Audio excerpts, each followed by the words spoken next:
Support for WCBU's On Deck comes from Jaguar Land Rover Peoria on Allen Road, providing personalized service with every certified pre-owned Land Rover. Benefits include a 165-point inspection and a 1-year unlimited mile warranty. More at jaguarlandroverpeoria.com.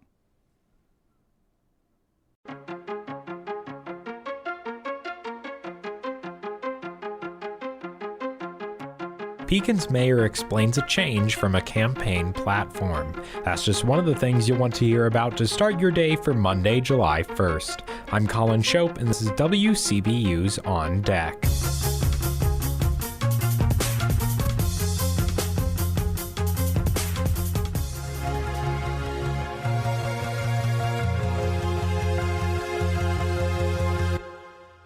First on deck today, a new state report shows an increase in unemployment from May 2023 to May 2024 in Greater Peoria. WCBU's Tim Shelley has more. The Peoria area saw a decrease in jobs over that same year-long period. However, it gained back an estimated 1,500 jobs just since April.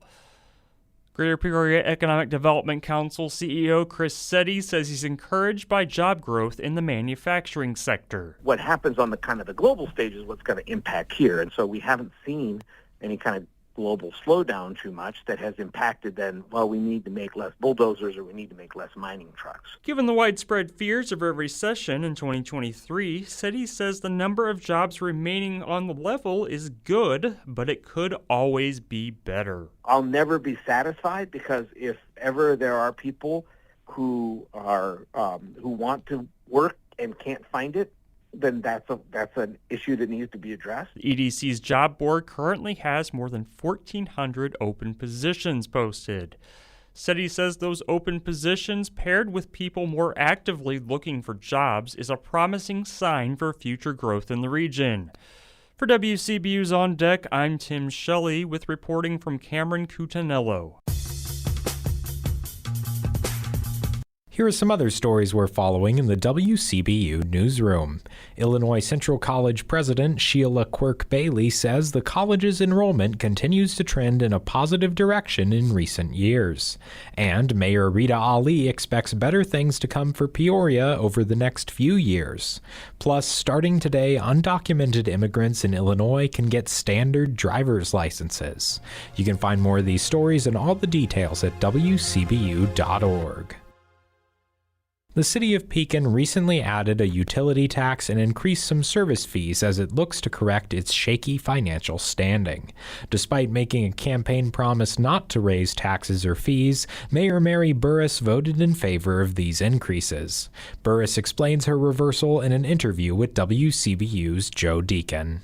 The late April council vote saw Burris join 3 members in voting to approve the 5% utility tax and the garbage collection fee increase, while she was also among the 5 votes in favor of raising wastewater and stormwater collection fees.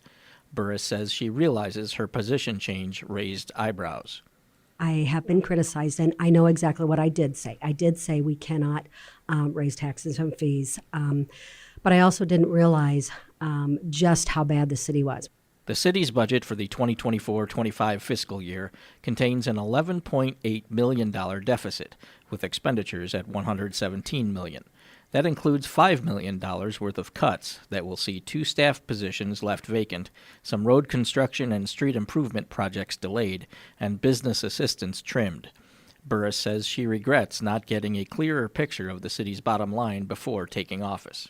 I didn't FOIA anything before to see where the finances really stood. It was pretty bad with not having audits done for 3 years, not really knowing where you did stand. They showed me a study that was done 4 years ago, and they were talking about raising them then and needed to desperately, and they chose not to. Burris says she believes putting more taxes and fees on citizens normally isn't the right thing to do, but she says it had to be done to get the city back in shape. We could have, like the garbage and stuff, we could have taken it out to an outside source instead of in-house. We did some studying. It was going to be even more, so we chose to go ahead and keep it in, but we had to raise it. It hadn't been raised for years and years. Interim Finance Director Bob Grogan has attributed some of Pekin's financial woes to structural issues in past budgets related to a mandated combined sewer overflow project and required upgrades to pedestrian walkways for ADA compliance. The utility tax is projected to raise about $4 million over the fiscal year. Under the new tax, the average bill is about $10 higher than before. Burris says city leaders are elected to make hard decisions that sometimes aren't favorable. I'm not saying that that's the easiest thing to swallow, but it is something that the city had to do to get us back on track. And I really wish that I would have had hands-on with the finances before I did some of the campaigning. Burris says Pekin is in the process of catching up on its annual audits after falling 4 years behind. She says the 2020 and 2021 audits have been submitted, and 2022 will be completed by the end of this year. The mayor says it's too soon to say what steps the city might take to make up for an estimated $1.8 million in lost revenue when the state's grocery tax ends in 2026. That's a good question. We really haven't dug into that yet. We are trying to see with these new taxes and fees that are coming in, with the new buildings being improved. We are giving TIF incentives away, which are having more people come interested in the city. There's new businesses coming downtown. We've got to kind of see where the revenue is going. Give us another 6-8 months. We should be able to tell what kind of revenue is going to be flowing in, and hopefully that won't hurt us. It's going to hurt us, but hopefully we'll be able to come up with a way, to maybe come up with that revenue. Burris credits the work of Economic Development Director Josh Ray for his efforts toward bringing new businesses to Pekin. And she says an increase in new home construction and a just-approved 34-unit duplex development will bring in more revenue the right way. I feel that the city was just in a stalemate for far too long. And we are growing. We are moving forward. That's all I hear on the street on what a great job that we are doing, and we're moving in the right direction. Burris says major road construction projects on Court and Derby Streets are on track to be completed this fall. For WCBU's On Deck, I'm Joe Deacon. Now, before we let you go, a new exhibit opens today at the Foster Gallery on Northeast Perry Avenue in Peoria. Through a Feminine Lens, Female Artists and Their Visions of Peoria is open from 9 a.m. to 1 p.m. weekdays and 8:30 a.m. to noon Saturdays through July 26th. And that's all for today. You can subscribe to WCBU's On Deck podcast on the NPR app, Apple, or Spotify.